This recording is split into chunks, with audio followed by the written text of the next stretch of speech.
Et j'ai aussi CEPI. Voilà, SGCPI, voilà, CEPI du syndicat pour le progrès et la performance et l'innovation du CEPI. Xam naa ni boobu moom vous y tenez comme à la prunelle de vos yeux. Tout à fait. Voilà, mais n'empêche yaay coordonnateur national bu G20 ñu lay gërëm bu baax. Tout à fait, maa ngi leen di sant Edouard. di leen remercier pour l'invitation. di remercier aussi également DG Kër gi. di nuyu seen téléspectateurs yi yëpp ak téléspectatrices yi. mais di nuyu aussi également aussi secrétaire général syndicat jàngalekat yi nekk yi bokk G20 ak bépp secrétaire général de syndicat d'enseignants nga bokk G7 wala nga bokk FEDER wala nga bañ a bokk si yooyu kuréel nuyu yàlla également si enseignants yëpp ak enseignantes yi fii Sénégal ak ñi nekk fenn fu ñu mënti nan nuyu aussi également communauté éducative bi parce que aussi bu ñu wax jàngale du jàngalekat rek ñoo ko moom mais également parents d'élèves bi bokk nañu si. Voilà Mamadou Tamba week-end bi ñu génn dañoo jékki rek gis communiqué ñu ni G20 dañuy dem grève pour 24 heures pour ñaawlu jàngalekat yi nga xam ni jàpp nañu leen ci mbir mi ngi am Sénégal fan yi yëpp di mbirum ay Ousmane Sonko ak Adji Sarr mais avant ñuy dugg dans le fond du dossier nañu waxtaan bu mu waxuma dossier Adji Sarr bi mais dossier enseignant yooyu laay wax nañu wax rek def évaluation journée grève bu tey bi grève boobu est-ce que nekk na grève bu ñu topp bu réussir wala boog jàpp nga ni grève bi dafa sooxe ci ay gox yu bëri Sénégal. li ñuy jottandi d'ailleurs maa ngi lay remercier li ñu jottandi d'abord c'est vraiment c'est encourageant lu ñu séntu woon lu ñu bëggoon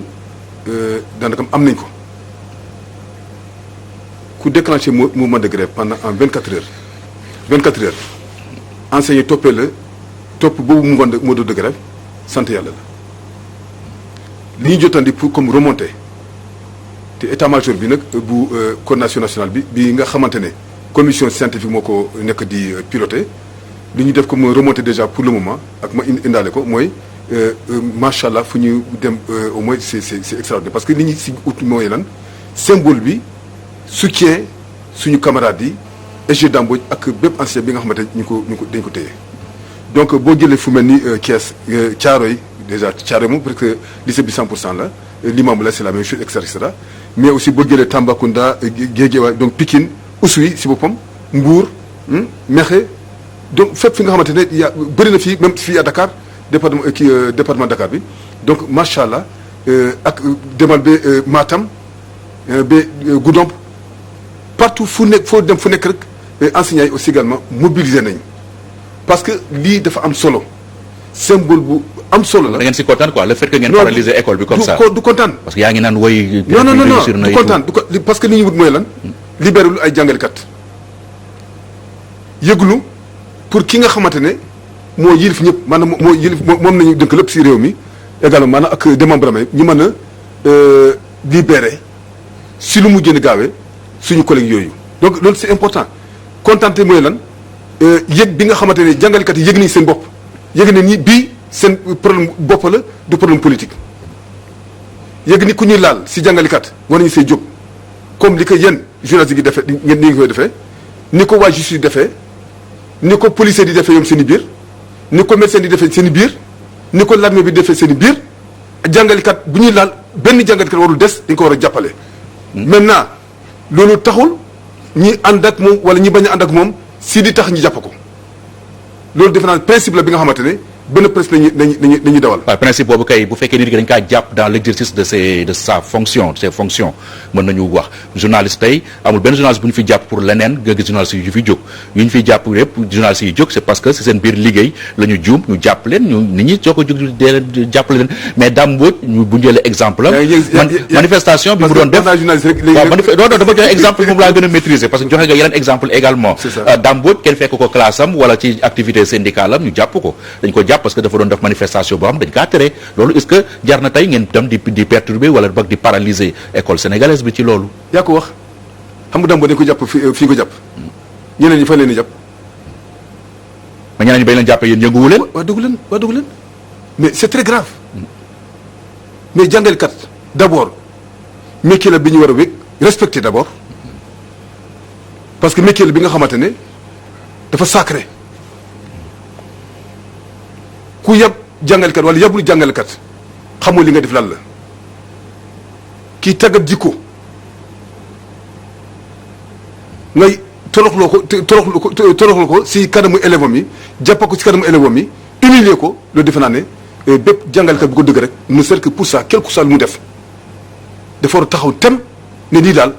il faut mu xeex ko. dëggul ma rek loolu ba mu amee cas pour G20 yéen. non am nañu c'est déjà c'est comme vous savez. waxu leen xam nga ñiy wax muy Abdoulaye wala keneen wax naa la fii Pierre pourtant nag yàggul yàlla wane na lépp ñu nag G7 réeroo amul te dina yàlla dina def on sera ensemble parce que nous sommes li ñu boole moo gën a am solo moo tax ma bëggul profiter rek soo ko mayee au nom du G20 ñi remercier et féliciter également aussi SG Abdoulaye Ndoye si taxawaay bi wane na benn grande bi nga xamante ne man de bettu ma te bëri na ñi nga xamante ne ñi ko xam bettu leen di si féliciter bépp secrétaire général du syndicat d'enseignants nga bokk G20 wala nga bokk G7 wala nga bokk feneen te xam nañ ne mbir mi bépp syndicaliste bépp jàngalekat mu ngi koy méttitlu ba tax na il faut quand même remercier tout le monde mais remercier aussi également aussi communauté éducative bi parce que am na li nga xamante ne bi ñu fa tolloo rek école bi jàngalekat rek moomu ko il faut ñu déglu parents d'élèves yi il faut ñu déglu parents d'élèves yi déglu képp ki nga xamante ne yaa ngi yëngatu si wàllu école bi donc li ma bëgg si li may dellu rek mooy du càggaan ni ñii ñu ngi li ñu woote woon di tax ñu jàppaleen mooy suñu préoccupation déedéet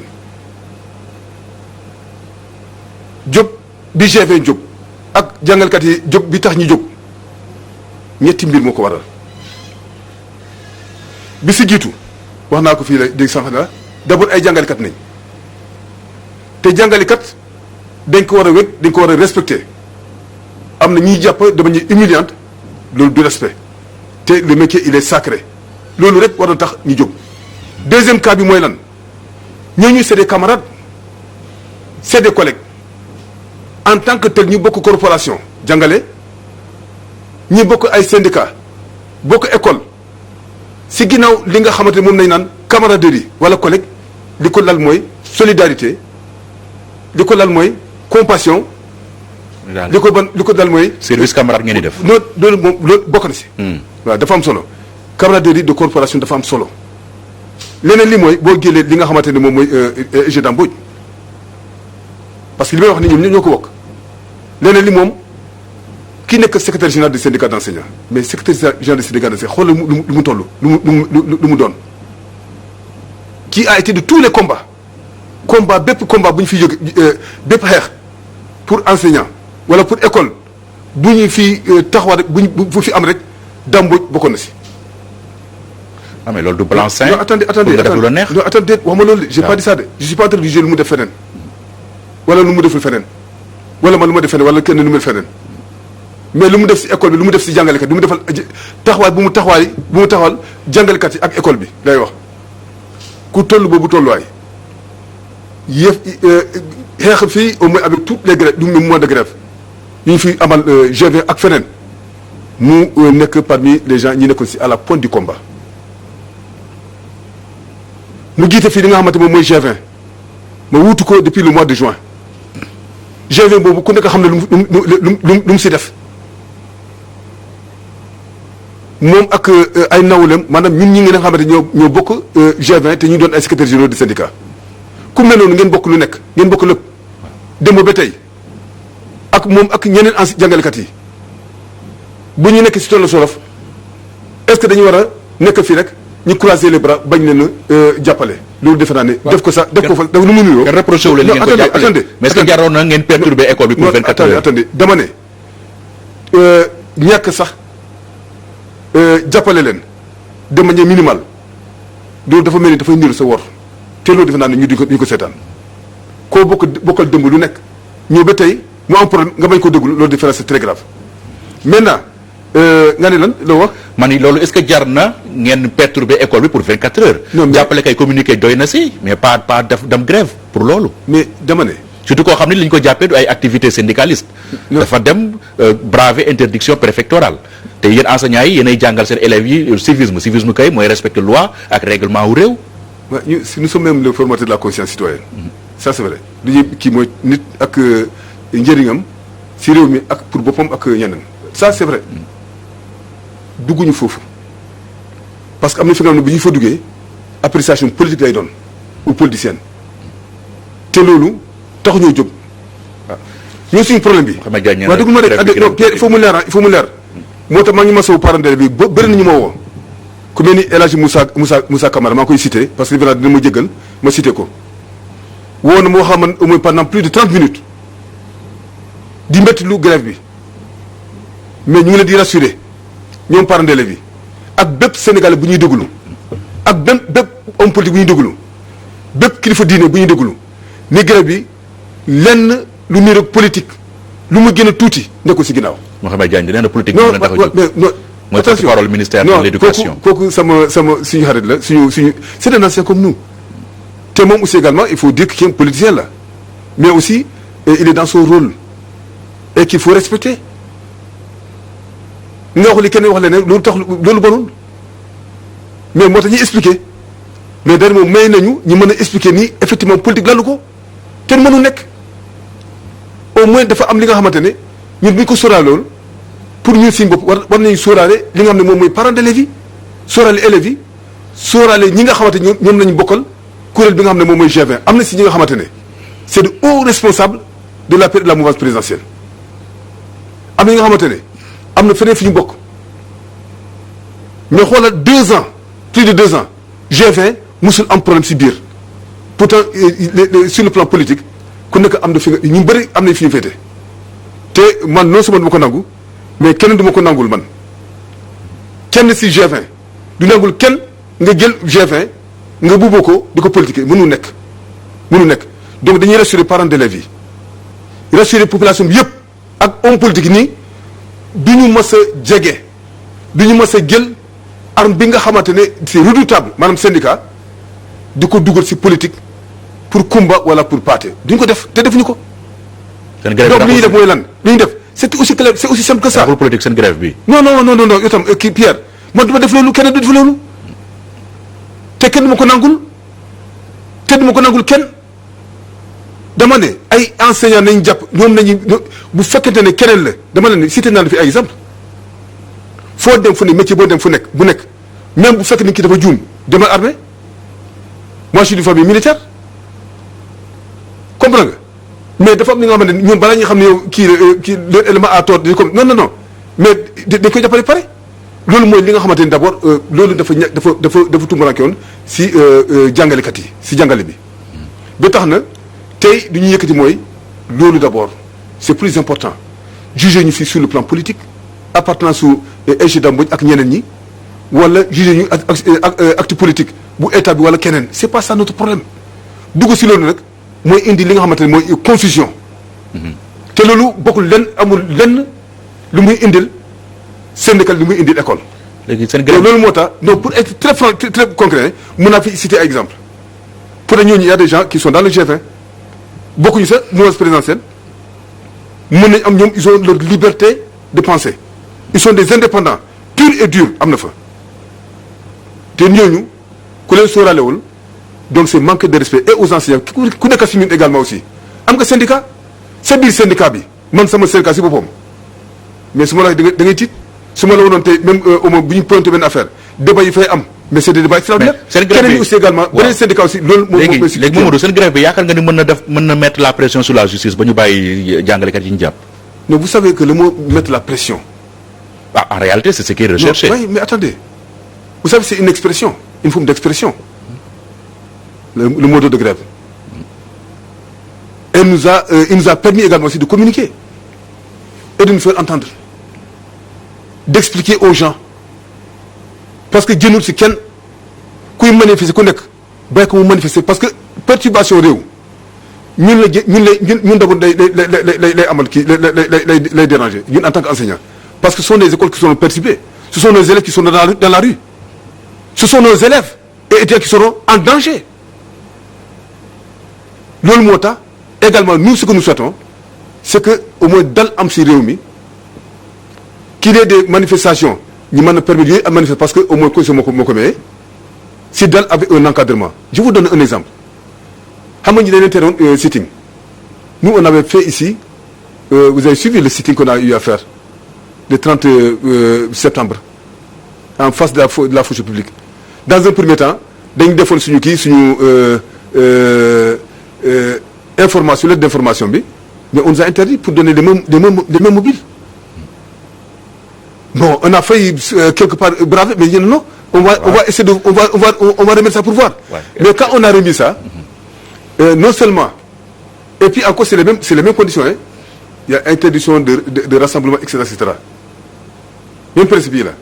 mais on nous a autorisé et on nous a limité on a limité également et puis ils nous ont encadré nous avons fait la manifestation amul si benn problème moo tax ma ne donc soyons des légalistes rek non dugul ma dama ne Pierre ji nga autorisation amu fi demal si au niveau de la constitution c'est des lettres d'information li des mooy lan damay ñaan rek c'est-à-dire au fond fii kenn nekku fi kenn moomu fi dara lu ñu bokk di moo fi nekk te dañoo ñaan bu mu yàqu bu kenn yàqule perturbation am na ki si génn perte vous avez compris perturbation ki si génn perte am na mais ñu nit également en tant que enseignant di gérer ay ndongo daara ñun daal moom defe naa ne ñoo si génn perte. léegi Dame Mbodj dem ngeen seeti ko yow personnellement seeti nga ko ci ban état d'esprit nga ko fekkee. maa ko njëkk a gis d'ailleurs bi ñu ko transféré de plateau la ne woon ñu transféré ko commissariat central gis naa ko si kanamu avocat bi maître Babacar Ndiaye maa koy nuyu li ñu ko fekk daal dafa dal te aussi parce que moom amul lenn li nga xamante am na lu muy reproché boppam te kontaanoon na trop aussi également si le fait également que man en tant que coordinateur du G20 bi ma ñëwee di ko transmettre nuyu ak soutien wu bépp jàngalekat bépp secrétaire général bu syndicat membre du G20 demoon naa fa donc keroog gis naa ko ñaari yoon démb it également si dem naa fa avec délégation avec mon vice-coordinateur ak le président de la commission scientifique et également avec le directeur aussi également de son syndicat du CUSEMS donc seet nañ ko mu ngi si conditions yu baax macha allah police aussi également amul lenn li nga xamante aussi mën nañu ko reprocher si loolu. gannaaw 24 heures yi ngeen décrété tey lan moo nar a nekkaat si prochaine étape bi. xam nga prochaine étape wax ko sax mooy dañuy taaxule d'abord seet d'abord lii lu muy jur te balaa ñuy fas yéene def leneen parce que lii acte symbolique la te lee daf lu nekk te ngay séntu leneen te ñuy yaakaar ni état bi ñu xam te am yaakaar lool si état bi ni dina jël li nga xamante ni moom mooy li gën si ñëpp maanaam libéré EG Dame Mbodj ak bépp enseignant bi nga xamante ne mu ngi si détention yi parce que dara jaru ko fi te loolu mooy au fond li tax bi ñuy def li ñuy def maanaam riposte bi ñu def nii tey décrété tey comme journée noire mais décrété aussi également 24 heures de manière symbolique du leneen te ñu ngi ñaan également autorités yi ñu mën ñoo dëgg effectivement libéré EG Dame Mbodj si lu mu gën a gaawee nag léegi nag leneen li mooy du man maa koy wax du keneen moo koy wax mais ñu ngi waajal li nga xam ne suba au plus tard peut-être que même d'ici le 4 benn plénière élargie avec la commission scientifique d'évaluation en présentiel comme ou en visioconférence parce que ñaari kii nañu am ñaari plateforme nañu am soit dañuy réunion directement en présentiel wala ñuy réunion en visioconférence quoi qu'on dise foofu dina am li nga xam ne évaluation la bu fekkate ne si évaluation boobu dina am leneen li nga xam ne mooy position bi ñu jël di ngeen ko yëg incha allah rabbi waaw ma interpellé rek avant ñuy jeexal ci benn question bi nga xam ni défrayé na la chronique semaine passée gannaaw ba Abdoulaye Ndoye bi nga tudd léegi def conférence de presse ne ci Covid bi am na 20 enseignants yu si ñàkk seen bakkan ñu porte-parole ministère bi ñëw fi di Mouhamed Diagne ne loolu amul fenn ñoom information ñu am benn directeur d'école rek la ñu gisoon ni Covid moo ko faatoon GV lan mooy position am si loolu yéen est-ce que yaakaar ngeen ni du gën a stigmatiser sax enseignants yi di taxaw di wax naan il y a une vingtaine d'enseignants qui sont décédés de Covid. mais vous savez communication ku nekk daal ak li ngay gisee rek communication chacun am na lan moo lu ko waral parce que am na ay cibles il y a aussi les mobiles d'une communication et là vous le connaissez mais loolu de xam naa ko si dem si yàlla bi Saïd Ba ki ma yoroon aussi également aussi en communication à l'ESIA maa ngi koy ñaanal également yàlla yërëm ko te jéggal ko également loolu daf ñu ne toute communication est fondée sur des mobiles et aussi il y a des cibles précises bi ko EG Abdoulaye Ndoye di wax wala je crois que c'est même son adjoint qui l'a dit donc Ndongo Sarr en tout cas ki som daal bi mu waxee am na li nga xamante lu tax mu wax ko nag bi DFC waxee am na lu tax mu wax ko nag mais li ma mën a jàpp dans tous les cas de figure qu'on le veuille ou non mais tout le monde sait que njàngale mi c'est le Sénégal en miniature c'est 30% de la population sénégalaise moo nekk ci école yi te ñooñu ñëpp ci kër yi nañ jóge bu ñu jógee école ci kër yi nañ jëm bu ñuy dem école bu ñu ñibbi ci oto yi nañuy yëg donc tous les moyens de transmission facile de la Covid ñoom dañ fay jaar sans compter la gestion catastrophique du protocole d'accord au niveau des écoles mais boo jëlee loolu nga dem ba depuis école élémentaire bi jusqu'au niveau de la terminale nga fekk des élèves qui s'assoient à 3 des classes bondées qui font au moins 100 ou plus de 110 élèves est-ce que vous croyez que nga xam ko nga bay koo xam mais vous savez avec évidence xam nga ni contamination am na. G20 est-ce que dañu ñàkk ay militants ci Covid bi. non ça on ne dit pas. Non on ne dit pas mais dama la ne personne y compris les secrétaires généraux ne sont pas en sécurité personne en tant qu'enseignant donc loolu mooy li gën a am solo qu'il y ait je sais qu'il y a beaucoup plus il le sait les DFC moom ñu communiqué xam naa lan moo tax mu wax ko tout le monde sait pourquoi l'a dit. yaa lu tax. pour ne pas faire peur parce que comme vous l'avez dit quand vous dites qu'il y a plus de 100 ou bien il y a ceci il y a plus de 20 enseignants kenn day daan ni ñu ngi ci di jàngate mais non lui il a dit même pour que les gens voient exactement qu'il y a de quoi également mettre l'accent sur la gestion du protocole d'accord du protocole sanitaire au niveau des écoles. ça c'est important donc li gën a am solo mooy accent bi ñu war a jël pour également gestion protocole sanitaire bi pour protéger les enseignants les élèves donc par ricochet les parents de la Covid-19 loolu moo gën a am solo. parce que mbir mi foofu la mais contamination bi ak victimes yi am na de. am na waaw lu leer la. voilà merci beaucoup jërëjëf Mamadou Tamba coordonnateur national bu G20 secrétaire général bu syndicat pour le progrès la performance et l'innovation di CEPI ñu ngi lay gërëm bu baax. man maa leen di gërëm merci beaucoup. merci allez bien mbokk yi fii la ñu yem ak yéen ci invité mi-journée bi ñu ngi leen di gërëm ci li ngeen ñu doon suivre di leen jox rendez-vous suba ak jàmm jërë ngeen jëf.